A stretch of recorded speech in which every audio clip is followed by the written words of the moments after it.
50대 남편 이번엔 계획까지 들통났습니다. 여러분, 지금 제 손에 들린 게 뭔지 아세요? 바로 제 남편이 몰래 작성해둔 이혼 서류예요.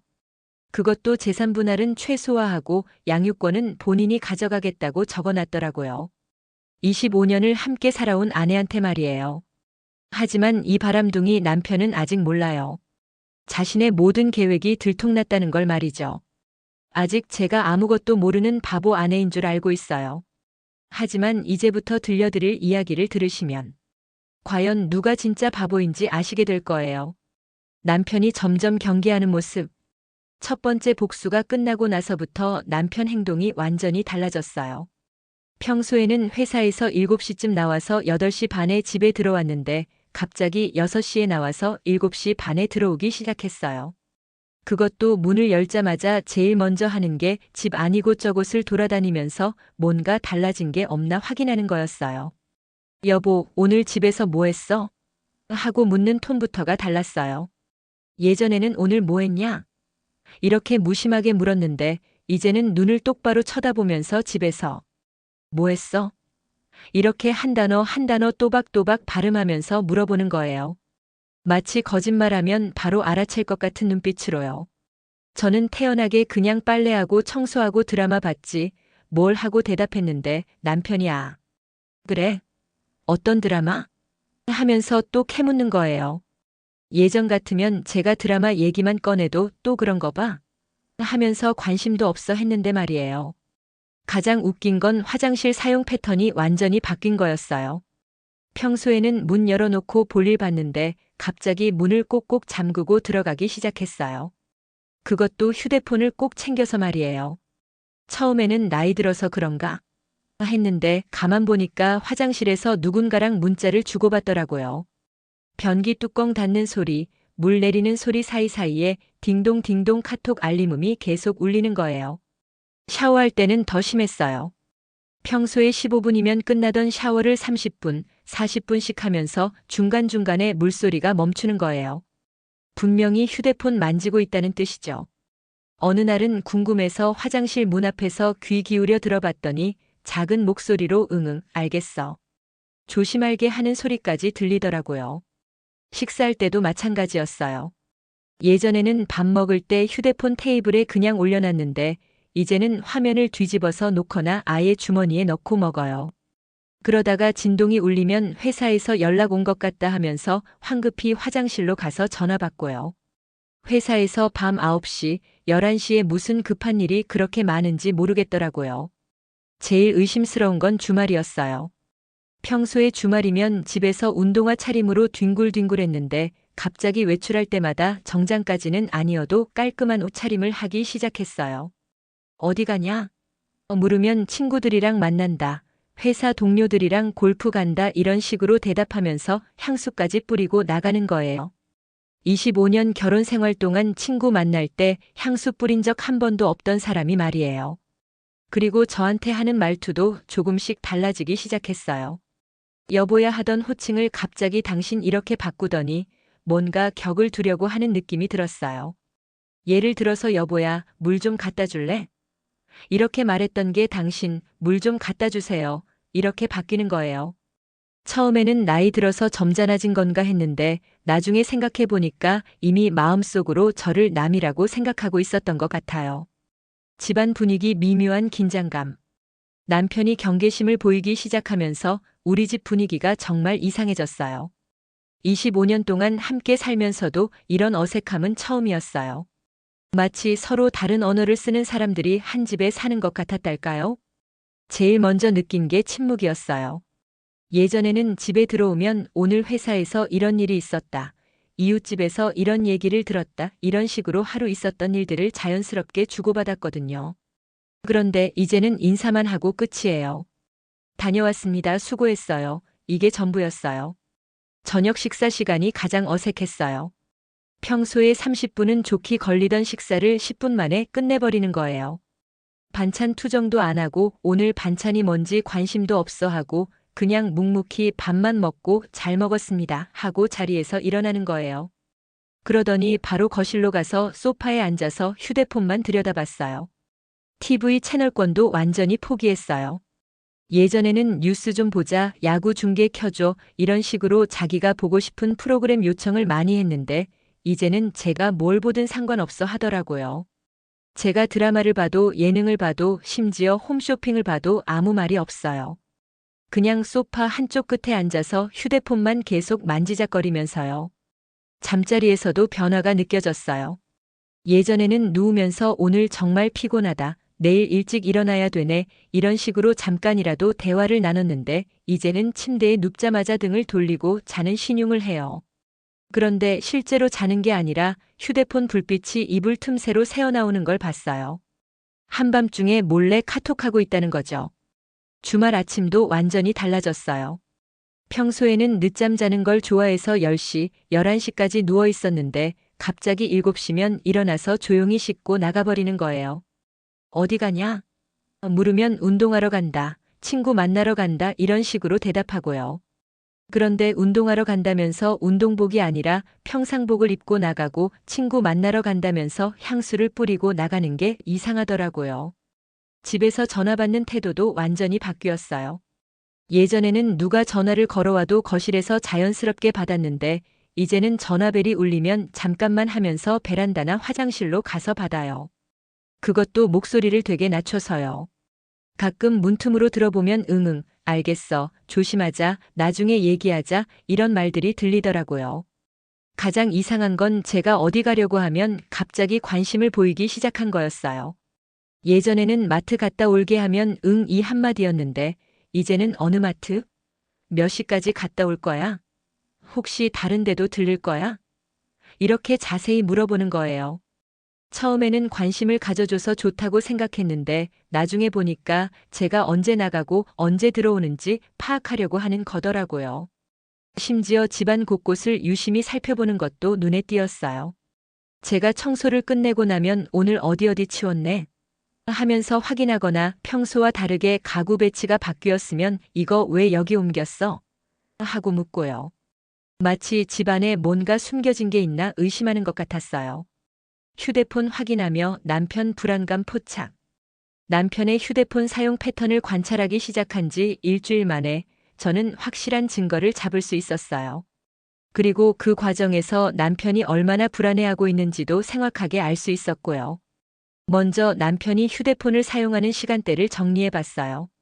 아침 7시에 일어나서 화장실에서 10분, 출근길 차 안에서 점심시간, 퇴근길, 그리고 집에 와서도 틈만 나면 휴대폰을 들여다봤어요. 특히 제가 주방에서 설거지하거나 빨래를 넣을 때처럼 등을 돌리고 있으면 그때를 노려서 휴대폰을 확인하더라고요. 제일 의심스러운 건 새벽 시간이었어요. 밤 12시, 1시쯤 자는 척하다가 제가 깊이 잠든 새벽 2시, 3시쯤에 슬그머니 일어나서 거실로 나가는 거예요. 처음에는 화장실 가는 줄 알았는데 30분씩 나가 있다가 들어오더라고요. 어느 날 궁금해서 살짝 따라가 봤더니 소파에 앉아서 휴대폰으로 누군가랑 메시지를 주고받고 있었어요. 그 모습이 정말 우스꽝스러웠어요. 25년 결혼 생활 동안 휴대폰 다루는 게 서툴러서 문자 하나 보내는데도 한참 걸렸던 사람이 이제는 엄지손가락을 되게 빠르게 움직이면서 메시지를 보내고 있는 거예요. 그것도 가끔씩 희죽희죽 웃으면서 말이에요. 낮에도 마찬가지였어요. 퇴근해서 집에 들어오면 잠깐 화장실 좀 하면서 들어가서 20분씩 있다가 나와요. 변비도 아닌데 왜 이렇게 오래 있나 했더니 문틈으로 들어보면 띵띵 카톡 소리가 계속 들리더라고요. 그러다가 제가 화장실 문 앞을 지나가면 갑자기 조용해지고 물 내리는 소리만 들리고요. 휴대폰 비밀번호도 바꿨어요. 원래는 생일이나 결혼 기념일 같은 걸로 해놨는데 어느 날부터 비밀번호를 눌러도 안 열리더라고요. 그래서 휴대폰 비밀번호 바꿨어? 하고 물어봤더니 회사에서 보안 때문에 복잡하게 하라고 해서 하면서 둘러대더라고요. 회사 휴대폰도 아닌데 무슨 보안이 필요한지 모르겠지만요. 제일 결정적인 건 휴대폰 화면을 보는 각도였어요. 평소에는 휴대폰을 대충 들고 봤는데 이제는 저한테서 최대한 멀리, 그것도 각도를 틀어서 봐요. 마치 제가 훔쳐보지 못하게 하려는 것 같았어요. 심지어 제가 옆에 앉으면 휴대폰을 끄거나 다른 앱으로 전환해 버리더라고요. 어느 날은 남편이 샤워하러 들어간 사이에 휴대폰을 확인해 볼 기회가 있었어요. 물론 비밀번호가 있어서 내용까지는 못 봤지만 잠금 화면에서 알림 메시지들은 볼 수 있었거든요. 하트 이모티콘이 포함된 메시지, 보고 싶어 라는 내용의 메시지, 그리고 사랑해라는 메시지까지. 누가 봐도 바람 피우는 게 분명한 내용들이었어요. 그런데 더 황당한 건 그 메시지를 보내는 시간대였어요. 새벽 2시, 3시는 기본이고 심지어 제가 바로 옆에서 자고 있는 밤 12시, 1시에도 메시지를 주고받고 있었던 거예요. 25년 동안 함께 잔 남편이 바로 옆에서 자고 있는 아내 몰래 다른 여자와 사랑한다는 메시지를 주고받고 있었다니. 휴대폰 사용량도 엄청나게 늘었어요. 평소에 한 달에 2기가 정도 쓰던 사람이 갑자기 10기가, 15기가씩 쓰기 시작했어요. 통화 시간도 마찬가지고요. 예전에는 한 달에 30분 정도였는데 이제는 300분, 400분씩 쓰더라고요. 그것도 대부분이 저녁 시간이나 주말, 새벽 시간대였어요. 가장 웃긴 건 휴대폰이 울릴 때 반응이었어요. 예전에는 벨소리가 나도 천천히 받았는데 이제는 벨이 울리자마자 깜짝 놀라면서 황급히 받아요. 그러다가 제가 있으면 잠깐만 하고 다른 방으로 가서 받고요. 그 모습이 정말 어색하고 부자연스러워 보였어요. 하지만 제가 가장 확신을 갖게 된 순간은 따로 있었어요. 어느 날 남편이 휴대폰을 충전기에 꽂아두고 샤워하러 들어갔는데 갑자기 휴대폰에서 영상통화 벨소리가 울리기 시작한 거예요. 그것도 여보라는 이름으로 저장된 번호에서요.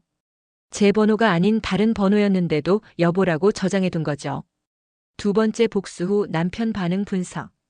첫 번째 복수로 남편의 경계심을 확인한 저는 이제 본격적인 두 번째 복수를 실행했어요.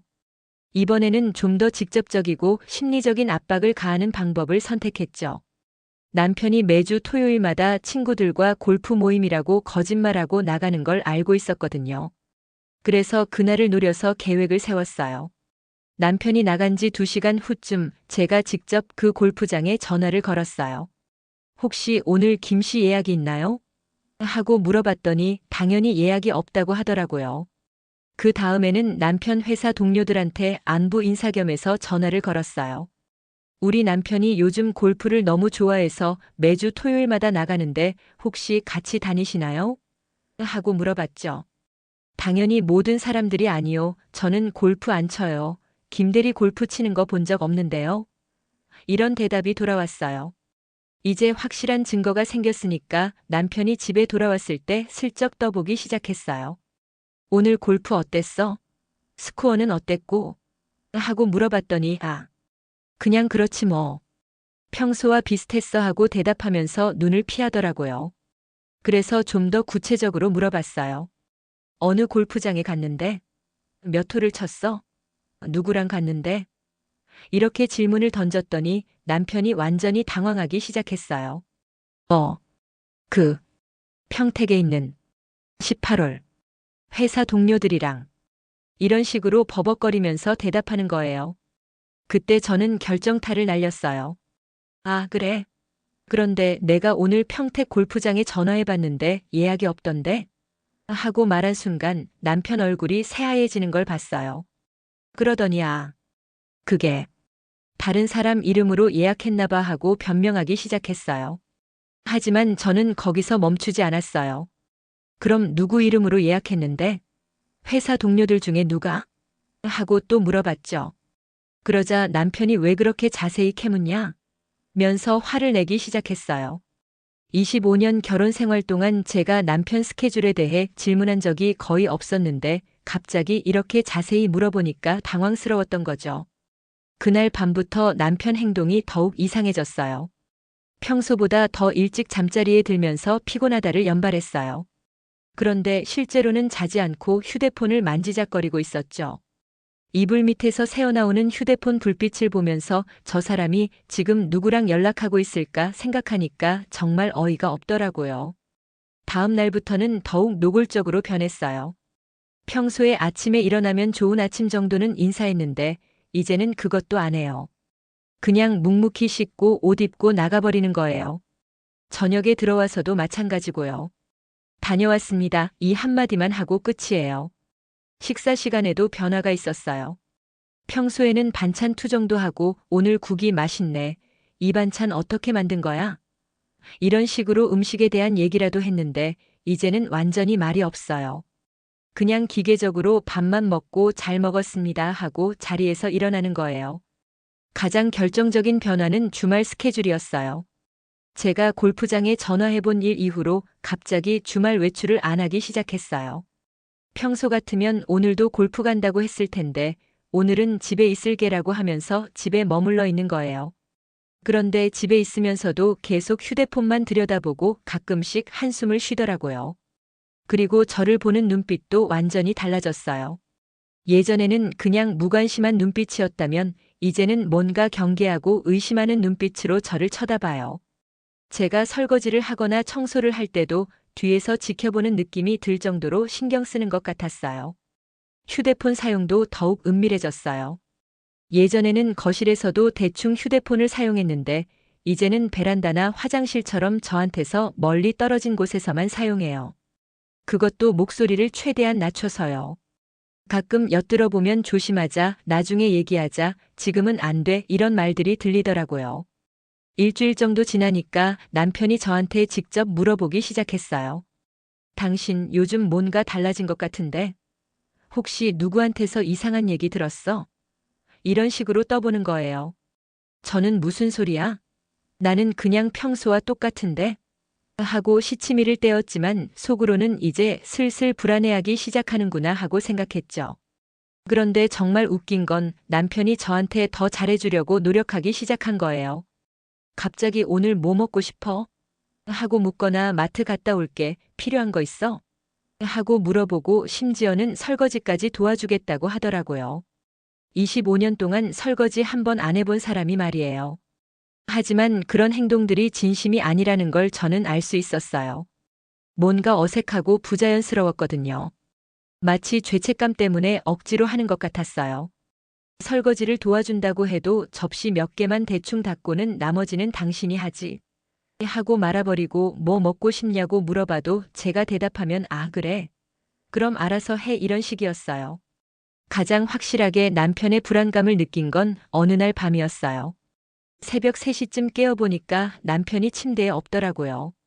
거실로 나가봤더니 소파에 앉아서 머리를 감싸고 있는 거예요. 뭔가 심각하게 고민하는 모습이었죠. 왜 안 자고 여기 있어? 하고 물어봤더니 잠이 안 와서라고 하면서 깜짝 놀라더라고요. 그 모습을 보면서 아, 이 사람이 정말 많이 불안해하고 있구나 하는 걸 느꼈어요. 배신과 후회의 혼합 감정. 두 번째 복수를 실행하고 나서 남편의 반응을 지켜보면서 저는 정말 복잡한 감정을 느꼈어요. 한편으로는 통쾌했지만 다른 한편으로는 25년간 함께 살아온 사람이 이렇게 거짓말을 일삼고 있다는 사실에 마음이 아프기도 했거든요. 제일 먼저 든 감정은 분노였어요. 순수한 끓어오르는 분노 말이에요. 25년 동안 이 남자를 위해서 제가 얼마나 많은 것을 포기했는지. 대학 졸업하고 좋은 회사에서 일하다가 결혼하면서 그만뒀고 아이들 키우느라 제 꿈도 다 접었고 시부모님 모시느라 주말마다 시댁에 가서 음식 해드리고. 그런데 그 남자가 이제 와서 다른 여자와 바람을 피우고 심지어는 저와 이혼할 계획까지 세우고 있었다니요. 가끔 밤에 혼자 누워서 생각하면 눈물이 날 것 같았어요. 내가 이 사람한테 뭘 잘못했지? 내가 부족한 게 뭐가 있었지? 이런 생각들이 머릿속을 맴돌았어요. 물론 완벽한 아내는 아니었지만 그래도 나름대로 열심히 살았다고 생각했는데 결국 남편에게는 부족한 아내였나 보다 하는 생각이 들기도 했어요. 하지만 그런 자책감은 금방 사라졌어요. 왜냐하면 남편이 저한테 보여주는 모습들을 보니까 이 사람이 얼마나 비겁하고 이기적인지 확실히 알 수 있었거든요.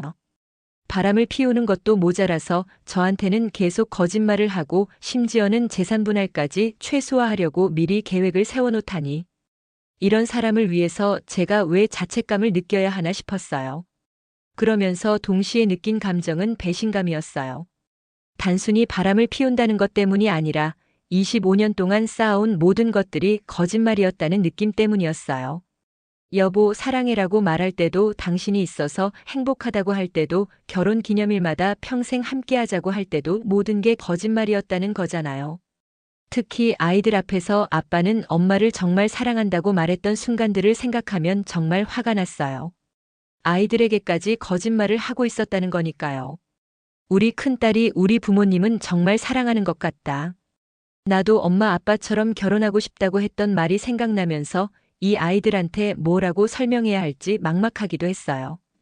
그런데 시간이 지나면서 또 다른 감정이 생겨났어요. 바로 호기심이었어요. 과연 이 남자가 어디까지 갈까? 얼마나 더 거짓말을 할까? 언제까지 이런 이중 생활을 계속할 생각일까? 이런 것들이 궁금해지기 시작했어요. 마치 드라마를 보는 것처럼 다음에는 어떤 일이 벌어질지 기대되기도 했고요. 그리고 점점 더 확고해진 감정은 복수심이었어요. 이 사람을 그냥 놔둘 수는 없다. 반드시 대가를 치르게 해야 한다는 생각이 들었어요. 단순히 화가 나서가 아니라 이런 일을 저지른 사람이 아무런 처벌도 받지 않고 넘어간다면 그건 정의롭지 않다고 생각했거든요. 물론 가끔은 그냥 조용히 이혼하는 게 낫지 않을까 하는 생각도 들었어요. 복수를 계획하고 실행하는 것도 스트레스고 이런 상황이 계속되는 것 자체가 정신적으로 힘들기도 했거든요. 하지만 그럴 때마다 남편이 몰래 작성해둔 이혼 서류가 생각났어요. 재산 분할을 최소화하고 양육권까지 가져가려고 했던 그 계획 말이에요. 이 사람은 자기만 생각하고 있어. 25년 동안 가정을 위해 희생한 아내는 안중에도 없고 그냥 자기 편한 대로 정리하려고 하고 있어. 그런 생각이 들면서 복수심이 더욱 확고해졌어요. 그럼 나도 내 편한 대로 해보자. 이 사람이 얼마나 비겁한 인간인지 제대로 보여주자. 그런데 복수를 계획하면서 느낀 또 다른 감정은 해방감이었어요. 25년 동안 남편 눈치 보면서 남편 기분 맞춰주면서 남편이 원하는 대로 살아왔는데 이제는 제가 주도권을 쥐고 있다는 느낌이 들었거든요. 이제 내가 게임의 룰을 정하는 거야라는 생각이 들면서 오히려 기분이 좋아지기도 했어요. 가장 중요한 건 자존감을 되찾는 느낌이었어요. 처음에는 내가 부족해서 남편이 바람을 피우는 건가? 라는 생각 때문에 자존감이 많이 떨어져 있었거든요. 그런데 복수를 계획하고 실행하면서 나는 틀리지 않았어. 잘못한 건 저 사람이야 라는 확신이 서기 시작했어요. 남편이 불안해하고 초조해하는 모습을 보면서 느끼는 만족감도 있었어요. 그래, 이제 알겠지? 거짓말하고 속이는 게 얼마나 스트레스인지 말이야. 25년 동안 저를 속여왔으니까 이제는 남편이 그 고통을 느껴볼 차례라고 생각했어요.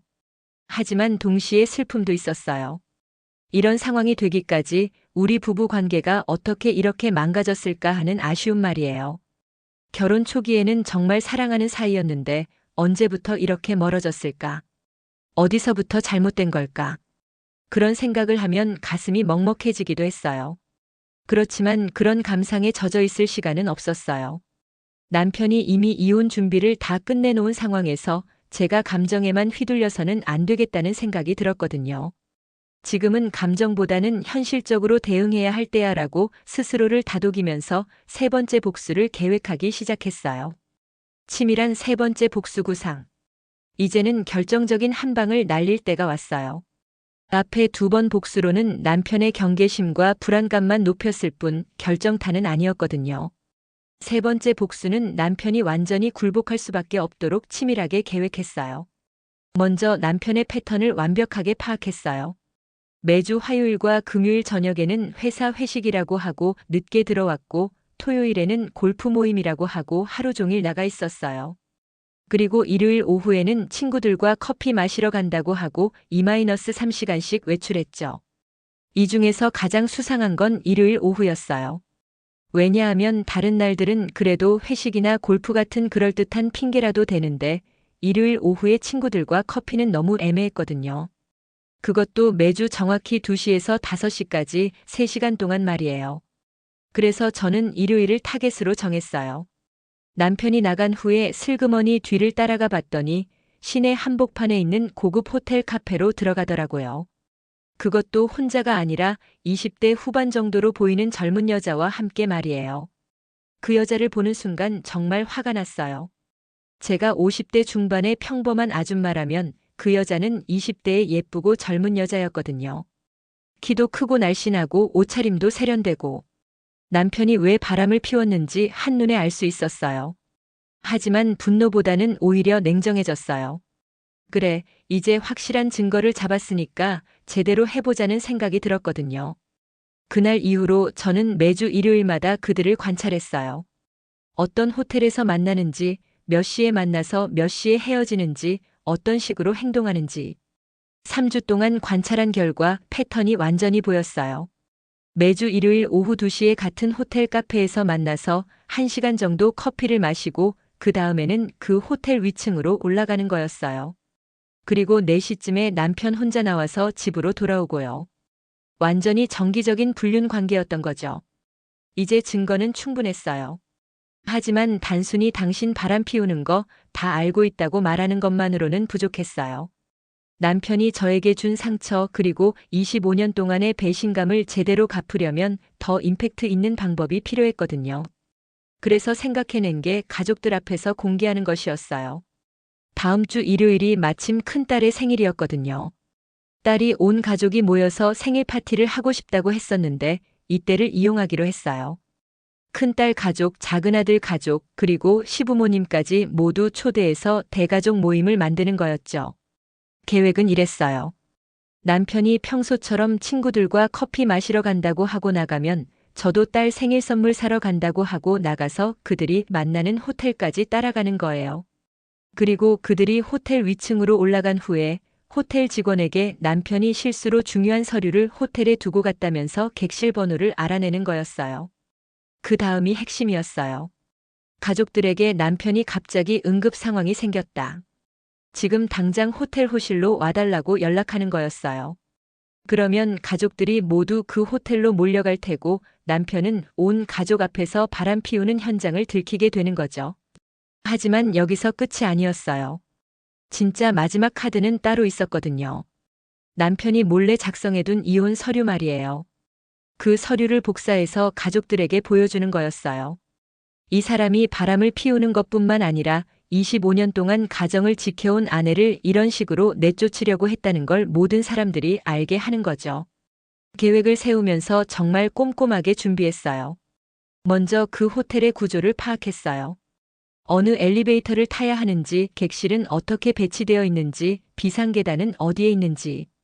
혹시 계획에 차질이 생겼을 때를 대비해서 말이에요. 그리고 가족들에게 연락할 순서도 정했어요.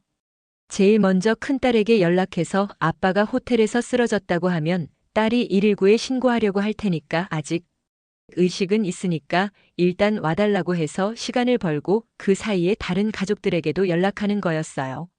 시부모님에게는 며느리가 남편 상황을 설명드리겠다고 해서 직접 모시고 가기로 했어요. 시어머님이 직접 보시면 더 충격이 클 테니까요. 25년 동안 우리 며느리는 정말 좋다고 예뻐해 주셨는데 아들이 그런 며느리를 배신했다는 걸 알게 되면 남편이 받을 충격도 클 거라고 생각했어요. 가장 중요한 건 타이밍이었어요. 남편이 그 여자와 호텔 객실로 들어간 후 30분 정도 지나서 가족들이 도착하도록 해야 했어요.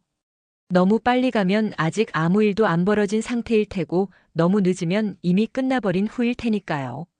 그리고 혹시 계획이 틀어졌을 때를 대비해서 플랜 B도 준비했어요. 만약 호텔에서 객실 번호를 알려주지 않으면 호텔 로비에서 기다리다가 남편이 나올 때 가족들과 마주치게 하는 거였어요. 어차피 그 젊은 여자와 함께 나올 테니까 가족들이 보면 바로 알 수 있을 테고요. 계획을 세우면서 느낀 감정은 복잡했어요. 한편으로는 드디어 이 배신자에게 제대로 된 처벌을 할 수 있겠다는 통쾌함이 있었고, 다른 한편으로는 우리 가족이 이렇게 망가져도 되는 걸까? 하는 걱정도 있었어요. 특히 아이들 걱정이 많이 됐어요.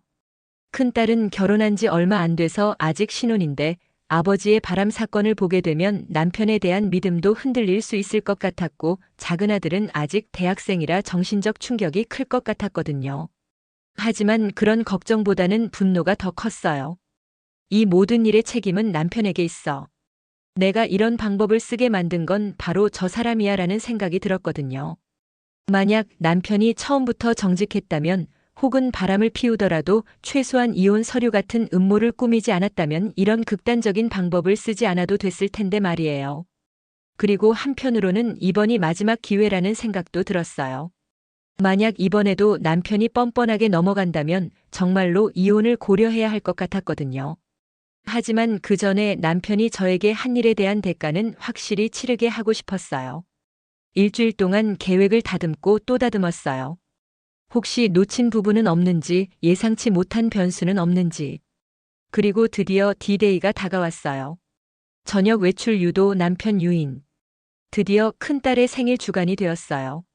저는 평소보다 더 다정하게 남편을 대했어요. 의심받지 않기 위해서였죠. 이번 주 일요일에 이 생일 파티 할 건데 친구들 만나는 거 일찍 끝내고 일찍 들어와 하고 미리 얘기해뒀어요. 남편은 응, 알겠어. 그날은 친구들이랑 커피만 간단히 마시고 올게라고 대답했어요. 속으로는 거짓말을 얼마나 자연스럽게 하는지 보세요 라고 생각했지만 겉으로는 아무렇지 않게 고마워라고 했죠. 토요일에는 일부러 남편이 좋아하는 음식을 해줬어요. 갈비찜에 된장찌개, 그리고 남편이 특히 좋아하는 동태전까지 부쳐줬거든요. 남편이 오늘 웬일로 이렇게 음식을 많이 했어? 라고 물어봤을 때 내일 딸 생일인데 미리 축하하는 마음으로 해봤지라고 대답했어요. 그날 밤에는 더욱 다정하게 굴었어요. 여보, 우리 결혼한 지 25년 됐는데 정말 빨리 지나간 것 같아라고 하면서 옛날 얘기를 꺼냈어요. 남편이 처음에는 어색해했지만 점점 말이 많아지더라고요. 아마 죄책감 때문에 더 잘해주려고 했던 것 같아요. 일요일 아침에는 일찍 일어나서 남편이 좋아하는 미역국을 끓여줬어요.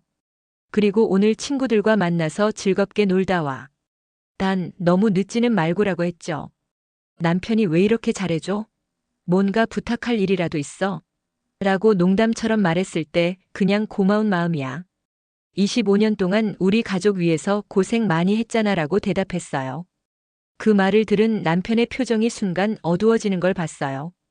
아마 죄책감이 들었던 것 같아요. 하지만 금방 표정을 바꾸면서 나도 당신한테 고마워라고 했죠. 속으로는 고맙기는 지금 이혼 서류 준비해놓고 무슨 고맙다는 소리냐고 생각했지만요. 오후 1시 30분쯤 남편이 외출 준비를 시작했어요. 평소보다 더 신경 써서 옷을 입고 향수도 뿌리고 머리도 여러 번 만져보면서 스타일링을 하더라고요. 25년 동안 친구들 만날 때 이렇게 꾸민 적이 없었는데 정말 뻔뻔하다는 생각이 들었어요. 그럼 다녀올게. 5시쯤에는 들어올 테니까 걱정 말라고 하면서 나가는 남편을 배웅했어요. 조심해서 다녀와. 친구들한테 안부 전해라고 하면서 미소까지 지어봤죠. 남편이 완전히 문을 닫고 나가는 걸 확인한 후 저는 바로 준비에 들어갔어요. 먼저 큰딸에게 전화를 걸었어요. 야, 오늘 생일 파티 준비는 어떻게 되어가? 네, 엄마. 다 준비됐어요. 그런데 아빠는 언제 오실 거예요? 아빠가 친구들이랑 만나는 게 있어서 5시쯤에 올 거야. 그때까지 우리끼리 먼저 시작하자. 네, 알겠어요. 작은 아들에게도 연락했어요. 너도 5시까지 집에 와. 누나 생일 파티 해야 되잖아. 네, 엄마. 근데 아빠는 어디 가셨어요? 친구들이랑 커피 마시러 갔어. 곧 올 거야. 그리고 시부모님께도 전화드렸어요. 어머님, 오늘 이 생일이라서 온 가족이 모이기로 했는데 혹시 오실 수 있으세요? 그래. 그럼 우리도 가야지. 몇 시에 가면 돼? 5시쯤 오시면 될 것 같아요. 아들도 그때쯤 들어올 거거든요. 모든 준비가 끝나고 나서 저도 외출 준비를 했어요. 평소보다 더 단정하게 옷을 입고 화장도 진하게 했어요. 오늘은 제가 주인공이 되는 날이니까 당당하게 보여야겠다고 생각했거든요. 2시 15분에 집을 나섰어요. 남편이 그 여자를 만나는 호텔까지는 차로 20분 정도 걸렸어요. 도착해서 호텔 로비에서 잠깐 기다렸더니 예상했던 대로 남편과 그 젊은 여자가 함께 카페로 들어가는 걸 봤어요. 그들이 카페에서 커피를 마시는 동안 저는 호텔 프런트 데스크에 갔어요. 안녕하세요. 저희 남편이 친구분과 함께 이 호텔을 이용하고 있는데 급한 일이 생겨서 연락을 해야 해요. 혹시 몇 호실인지 알 수 있을까요? 직원이 죄송하지만 개인정보라서 알려드릴 수 없습니다. 라고 하더라고요. 저는 미리 준비한 말을 했어요. 아, 사실은 남편이 심장병이 있어서 응급약을 가지고 와야 하는데 연락이 안 되고 있어요. 정말 급한 상황이에요. 그러면서 걱정스러운 표정을 지어봤죠. 직원이 잠깐 고민하더니 그럼 제가 대신 연락을 드려볼까요? 성함이 어떻게 되세요? 라고 물어봤어요. 김입니다. 50대 남성이고 젊은 여성분과 함께 계실 거예요. 직원이 컴퓨터를 확인해 보더니 1207호에 계시는 것 같습니다라고 알려줬어요. 완벽했어요. 이제 객실 번호까지 확인했으니 본격적인 작전을 시작할 시간이었어요. 제 시계를 보니 3시 10분이었어요. 남편과 그 여자가 객실로 올라간 지 30분 정도 됐을 텐데 이제 가족들에게 연락할 타이밍이었어요. 제일 먼저 큰딸에게 전화를 걸었어요. 야, 큰일 났어. 아빠가 갑자기 호텔에서 쓰러졌어. 네? 엄마 무슨 말씀이세요? 아빠가 왜 호텔에? 자세한 얘기는 나중에 하고 일단 호텔 1207호로 빨리 와. 119는 부르지 말고 일단 와서 상황을 보자. 딸이 당황하면서 지금 당장 갈게요. 남편이랑 같이 갈게요라고 했어요. 그 다음에는 작은아들에게 연락했어요. 야, 아빠가 호텔에서 응급 상황이 생겼어. 호텔 1207호로 빨리 와. 엄마 무슨 일이에요? 병원으로 가야 하는 거 아니에요? 일단 와봐. 설명은 나중에 할게. 그리고 시부모님께 전화드렸어요. 어머님 죄송한데 급한 일이 생겼어요. 이가 호텔에서 갑자기 쓰러져서. 어머, 그래? 우리 아들이 왜 호텔에? 자세한 얘기는 가서 드릴게요. 일단 호텔 1207호로 와주세요. 모든 연락을 마치고 나서 저는 호텔 로비에 있는 카페에서 커피를 주문했어요. 그리고 1207호가 보이는 복도까지 가서 상황을 지켜봤어요. 아직은 조용했어요. 남편과 그 여자가 객실 안에서 뭘 하고 있는지는 몰랐지만 곧 엄청난 소동이 벌어질 거라는 생각에 가슴이 두근거렸어요. 3시 40분쯤 큰딸과 사위가 제일 먼저 도착했어요. 딸이 엄마 아빠는 어디 계세요? 무슨 일이에요? 라고 물어봤을 때 저는 잠깐만 다른 사람들도 오면 함께 얘기할게라고 했어요. 5분 후에 작은아들이 도착했어요. 그리고 10분 후에는 시부모님까지 도착하셨어요. 시어머님이 며느리, 우리 아들이 어디 있어? 병원에 가야 하는 거 아니야? 라고 걱정스럽게 물어보셨을 때 저는 드디어 말문을 열었어요. 가족 여러분, 사실은 제가 거짓말을 했어요. 아버지가 쓰러진 게 아니라 모든 사람들이 저를 쳐다봤어요. 아버지가 지금 이 호텔 1207호에서 다른 여자와 불륜을 저지르고 있어요. 그 순간 모든 사람들의 얼굴이 하얗게 변했어요. 큰딸이 엄마 무슨 소리예요? 라고 물어봤고 시어머님은 이게 무슨 말이야? 라고 하시면서 믿을 수 없다는 표정을 지으셨어요. 저는 준비해온 증거들을 보여줬어요. 남편이 매주 일요일마다 이 호텔에 온다는 것, 20대 여자와 만난다는 것, 그리고 가장 충격적인 건 남편이 몰래 준비해둔 이혼 서류였어요. 이걸 보세요. 아버지가 저 몰래 이혼 서류를 준비해뒀어요. 재산 분할도 최소화하고 양육권도 본인이 가져가겠다고 써뒀어요. 그 서류를 본 가족들의 충격은 이루 말할 수 없었어요. 선물 속 결정적 장치, 남편 당황. 그럼 이제 직접 확인해 보시죠. 저는 가족들을 이끌고 1207호 앞으로 갔어요. 복도는 조용했지만 모든 사람들의 마음은 폭풍처럼 요동치고 있었어요. 문 앞에 서서 노크를 했어요. 똑똑똑. 처음에는 아무 반응이 없었어요. 다시 한 번 더 세게 노크했죠. 똑똑똑. 그제서야 안에서 당황한 목소리가 들렸어요. 잠깐만요. 30초 정도 지나서 문이 열렸어요. 남편이 셔츠를 대충 입고 나타났는데 저희를 보는 순간 얼굴이 새하얘지면서 말을 못하더라고요. 어떻게? 왜? 여기에. 그 뒤로 젊은 여자도 얼굴을 내밀었어요. 화장이 다 지워진 채로 머리도 헝클어진 상태였죠. 그 장면을 본 시어머님이 어머나 이게 무슨 일이야? 라고 소리를 지르셨어요. 남편은 완전히 패닉 상태였어요. 이건 오해야. 우리는 그냥 하면서 변명하려고 했지만 말이 제대로 나오지 않았어요. 그럴 수밖에 없죠. 온 가족이 보는 앞에서 불륜 현장이 들킨 상황이었으니까요. 큰딸이 아빠 이게 정말이에요? 정말 바람을 피우신 거예요? 라고 물어봤을 때 남편이 고개를 숙이면서 미안하다라고만 중얼거렸어요. 그 한마디로 모든 게 확인됐죠. 작은 아들은 아무 말도 하지 못하고 그냥 충격에 빠진 표정이었어요. 평생 존경해왔던 아버지의 이런 모습을 보게 된 거니까 얼마나 충격이었겠어요. 시어머님은 25년 동안 너희 가정을 지켜온 며느리한테 어떻게 이럴 수가 있니? 라고 하시면서 남편을 향해 호통을 치셨어요. 내가 널 어떻게 키웠는데 이런 짓을 하니? 그런데 이때 저는 마지막 카드를 꺼냈어요. 준비해둔 이혼 서류 사본을 모든 사람들에게 보여주면서 그런데 이게 끝이 아니에요 라고 말했죠. 이 사람이 저 몰래 이혼 서류를 준비해뒀는데 보세요.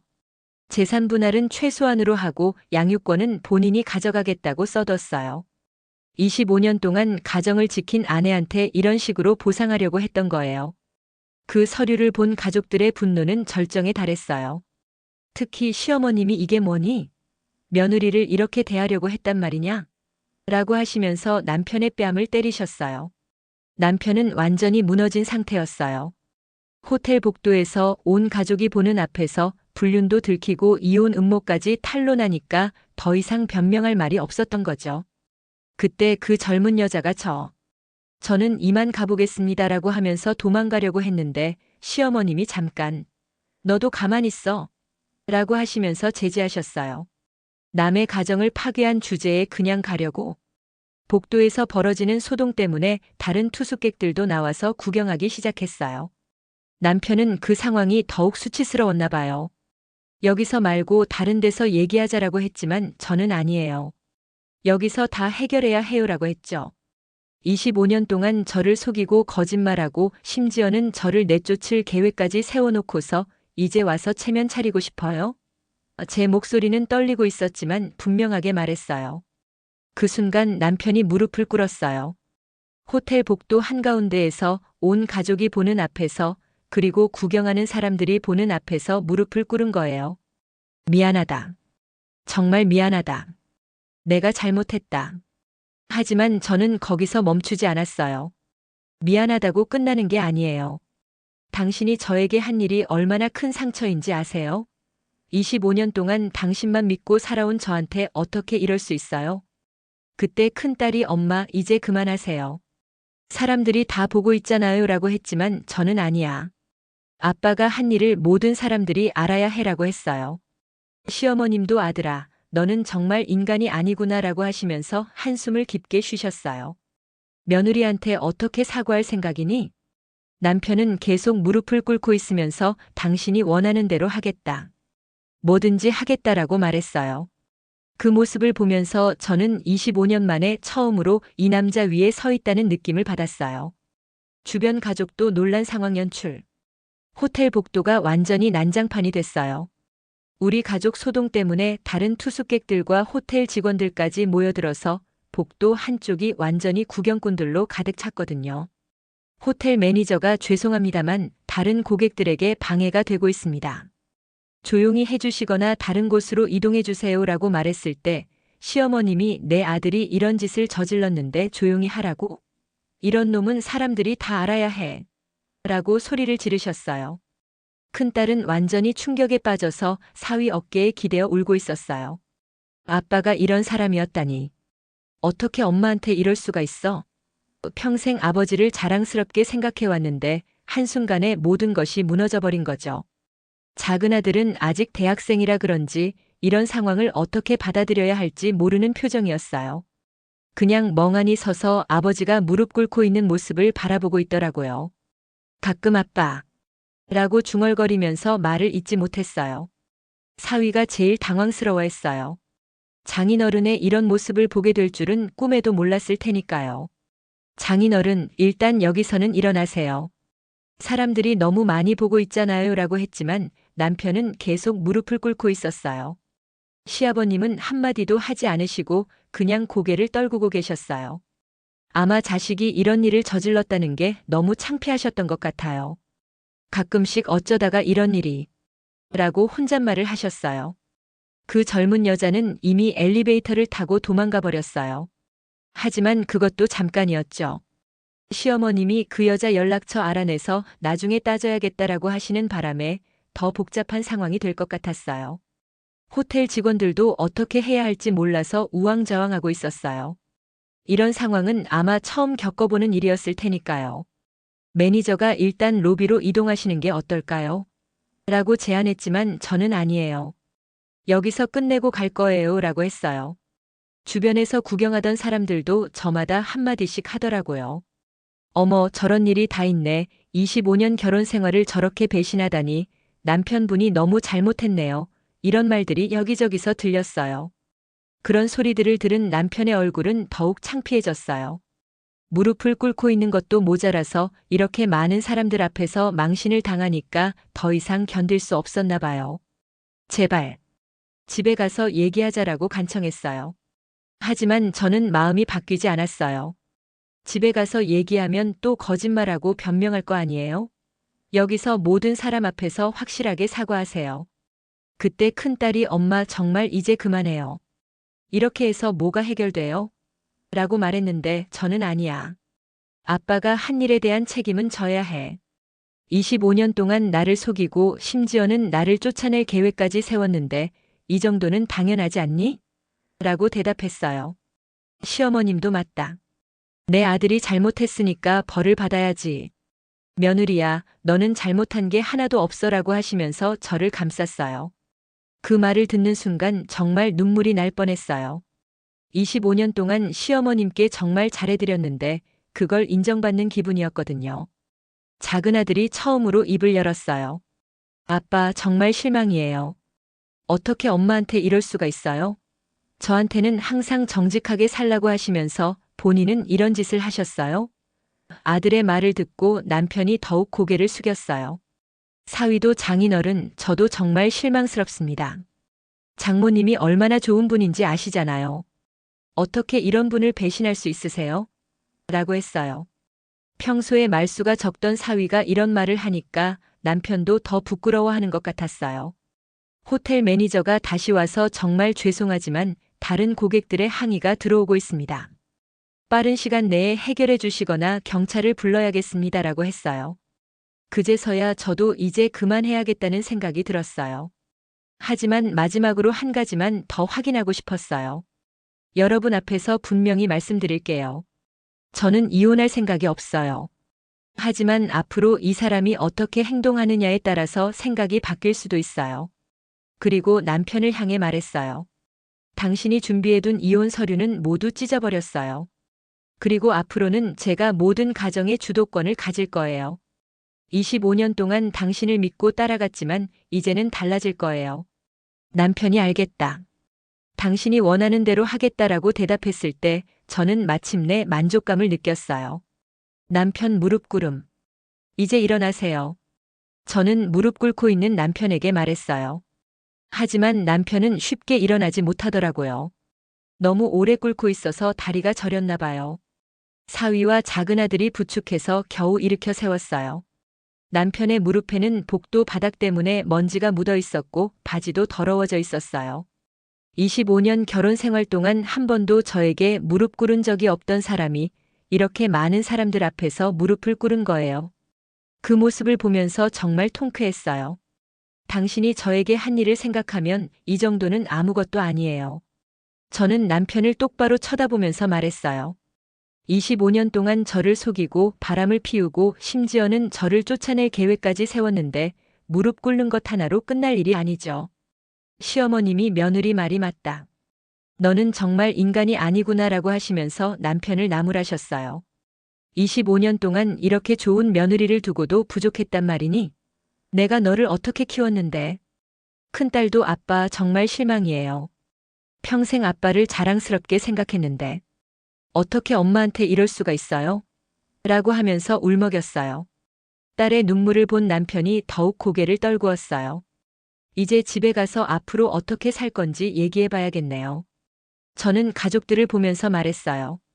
하지만 한 가지 분명히 해둘 게 있어요. 앞으로 이 집안의 모든 결정권은 제가 가질 거예요. 남편이 당신이 원하는 대로 하겠다라고 작은 목소리로 대답했어요. 그 모습이 정말 초라해 보였어요. 평소에 그렇게 권위적이고 자신만만했던 사람이 이제는 완전히 기가 죽어 있는 거예요. 주변에서 구경하던 사람들도 부인이 참 대단하시네. 남편분이 너무 잘못했어요. 저런 상황에서 저렇게 당당할 수 있다니 이런 말들을 하더라고요. 그 소리들을 들으니까 더욱 기분이 좋아졌어요. 호텔을 나오면서 시어머님이 제 손을 잡으시면서 며느리야, 정말 고생 많았구나. 우리 아들이 이런 짓을 해서 어떻게 할 말이 없다라고 하셨어요. 그 말을 듣고 정말 눈물이 날 뻔했어요. 집에 도착해서도 분위기는 계속 무거웠어요. 큰딸 생일 파티를 하기로 했었는데 이런 일이 벌어져서 파티는 취소됐죠. 딸도 오늘은 파티 기분이 아니에요라고 했어요. 저녁 식사 시간에 온 가족이 모여 앉았는데 남편만 혼자 구석에 앉아 있었어요. 평소 같으면 상석에 앉아서 이런저런 얘기를 했을 텐데 이제는 완전히 기가 죽어서 숨죽이고 있는 거예요. 앞으로 규칙을 정해야겠어요. 저는 온 가족이 보는 앞에서 말했어요. 첫째, 모든 외출은 저에게 보고하고 허락받고 나가세요. 둘째, 휴대폰은 항상 저에게 공개하세요. 셋째, 용돈은 제가 관리하겠어요. 남편이 알겠다라고 고개를 끄덕였어요. 25년 동안 한 번도 저에게 이런 식으로 고개 숙인 적이 없었는데 정말 신기한 광경이었어요. 시어머님이 그래야 해. 이런 일을 저질렀으면 당연히 그 정도는 감수해야지라고 하시면서 제 편을 들어주셨어요. 시댁 어른이 이렇게 며느리 편을 들어주시니까 남편도 더 이상 뭐라고 할 수 없었던 것 같아요. 큰딸도 아빠 엄마 말씀대로 하세요. 이런 일을 저질렀으면 그 정도는 당연하죠라고 했어요. 작은 아들도 맞아요, 아빠. 엄마한테 진심으로 사과하세요라고 했고요. 그날 밤 잠자리에서 남편이 정말 미안하다. 앞으로 잘하겠다라고 또 사과했어요. 하지만 저는 미안하다는 말로 끝날 일이 아니에요. 행동으로 보여주세요라고 했죠. 그리고 당신이 그 여자와 완전히 연락을 끊었는지 확인할 거예요. 그리고 앞으로는 제가 모든 걸 관리할 거니까 각오하세요라고 말했어요. 남편이 당신이 원하는 대로 하겠다. 정말 잘못했다라고 하면서 또다시 사과했어요. 그 모습을 보면서 드디어 이 사람을 완전히 굴복시켰구나는 생각이 들었어요. 50대 여성 권위와 자신감 회복. 그로부터 3개월이 지났어요. 저희 집 분위기는 완전히 달라졌어요. 이제는 제가 가정의 실질적인 가장이 됐죠. 남편은 정말 새 사람이 됐어요. 매일 회사에서 돌아오면 제일 먼저 저에게 보고부터 해요. 오늘 몇 시에 퇴근했고 누구와 만났고 뭘 했는지 상세하게 말하죠. 25년 동안 한 번도 이런 보고를 받아본 적이 없었는데 이제는 매일 들을 수 있어요. 휴대폰도 완전히 공개해요. 비밀번호를 제가 알고 있고 언제든지 확인할 수 있거든요. 처음에는 남편이 불편해했지만 이제는 당연한 듯이 받아들이고 있어요. 당신이 확인하고 싶을 때 언제든 보세요라고 하면서 말이에요. 용돈 관리도 제가 하게 됐어요. 매월 일정 금액만 드리고 큰 지출이 있을 때는 저에게 상의하게 했죠. 처음에는 남자가 용돈을 받아 쓴다는 게 라고 투덜거렸지만 이제는 아무 말 안 해요. 가장 큰 변화는 남편이 저를 대하는 태도예요. 예전에는 당연하게 여겼던 집안일들을 이제는 고생하셨습니다. 감사합니다라고 하면서 고마워해요. 설거지도 도와주고 청소도 같이 하고 빨래 개는 것도 돕더라고요. 주말에도 완전히 달라졌어요. 예전에는 혼자 어디든 나갔지만 이제는 저와 함께가 아니면 외출을 안 해요. 당신이 싫어하면 안 가겠다라고 하면서 제 눈치를 보거든요. 시댁과의 관계도 좋아졌어요. 시어머님이 이번 일로 우리 며느리가 얼마나 힘들었을까 하시면서 오히려 저를 더 챙겨주세요. 시아버님도 아들이 잘못했다고 하시면서 아들보다 저를 더 편들어 주시죠. 아이들과의 관계는 처음에는 어색했어요. 특히 큰딸이 엄마가 너무 심하게 한 건 아닌가 라고 했을 때는 상처받기도 했거든요. 하지만 시간이 지나면서 엄마가 그럴 만했다. 아빠가 너무 잘못했다고 이해해 주더라고요. 제일 중요한 건 제 자존감이 완전히 회복된 거예요. 25년 동안 남편 그늘에 가려져서 살았는데 이제는 당당하게 제 의견을 말할 수 있어요. 이건 내가 결정할 일이야. 당신은 따라오기만 하면 되라고 말할 때의 그 기분이란. 친구들도 제 변화에 놀라워해요. 너 요즘 완전히 달라졌다. 훨씬 자신감 있어 보인다. 이런 모습이 진짜 너구나라고 말해줘요. 저도 그런 말을 들을 때마다 뿌듯해요. 남편의 그 여자와는 완전히 연락이 끊어졌어요. 남편이 직접 저 앞에서 그 여자에게 전화해서 앞으로 연락하지 말자고 말하는 걸 봤거든요. 그 여자도 그날 호텔에서 벌어진 일 때문에 충격을 받았나 봐요. 바로 알겠다고 대답하더라고요. 요즘 남편은 저에게 정말 잘해줘요. 아마 다시는 그런 일이 벌어지면 안 된다는 걸 뼈저리게 느끼고 있는 것 같아요. 매일 고맙다, 미안하다, 사랑한다는 말을 해요. 25년 동안 들어보지 못했던 말들을 이제는 매일 들을 수 있어요. 물론 완전히 용서한 건 아니에요. 25년간의 배신이 3개월 만에 다 지워질 수는 없으니까요. 하지만 적어도 이제는 제가 당당하게 이 가정의 주인이라는 걸 모든 사람이 인정해요. 가끔 그때를 생각하면 정말 통쾌해요. 호텔 복도에서 남편이 무릎 꿇고 있던 그 모습, 온 가족 앞에서 모든 게 들통났던 그 순간. 그때의 사이다 같은 느낌은 아직도 생생해요. 이제 저는 더 이상 남편 눈치 보며 사는 50대 아줌마가 아니에요. 당당하게 제 의견을 말하고 제가 원하는 대로 살아가는 진짜 가정의 여주인이 됐어요. 그리고 무엇보다 이 모든 일을 통해서 저 자신에 대해 새롭게 알게 됐어요. 25년 동안 순종적이기만 했던 제가 이런 강한 모습도 가지고 있었다는 걸 말이에요. 앞으로도 이 당당함을 잃지 않고 살아갈 거예요. 남편이 다시 바람을 피울 생각은 못할 거예요. 이제는 제가 모든 걸 관리하고 있고 무엇보다 그날의 충격이 얼마나 컸는지 알고 있으니까요. 그리고 설령 또 그런 일이 생긴다면 저는 이제 어떻게 대응해야 하는지 알고 있어요. 이 이야기를 들으시는 분들 중에도 비슷한 상황에 계신 분들이 있을 거예요. 그런 분들에게 말씀드리고 싶어요. 참기만 하지 마세요. 당당하게 맞서세요. 25년을 참고 살았다고 해서 계속 참고 살 필요는 없어요. 저는 이제 새로운 인생을 시작했어요. 50대 중반의 나이지만 이제부터가 진짜 제 인생이라고 생각해요. 남편의 그늘에서 벗어나서 당당한 한 사람으로, 그리고 이 가정의 진짜 주인으로 살아갈 거예요. 그리고 마지막으로 한 가지 더. 남편이 요즘 저에게 하는 말이 있어요. 당신이 이렇게 강한 사람인 줄 몰랐다. 진작 이런 모습을 보여줬으면 좋았을 텐데라고요. 웃기죠? 25년 동안 저를 무시해놓고서 이제 와서 그런 말을 해요. 하지만 어쨌든 이제는 제가 이 집안의 진짜 보스가 됐어요. 그리고 앞으로도 계속 그럴 거예요. 이게 바로 50대 여성의 진짜 파워라고 생각해요. 늦었지만 제 인생의 주도권을 되찾은 거죠. 여러분 어떠세요? 정말 사이다 터지는 이야기였죠? 저는 이제 매일매일이 사이다예요. 25년 만에 되찾은 이 기분 정말 최고입니다.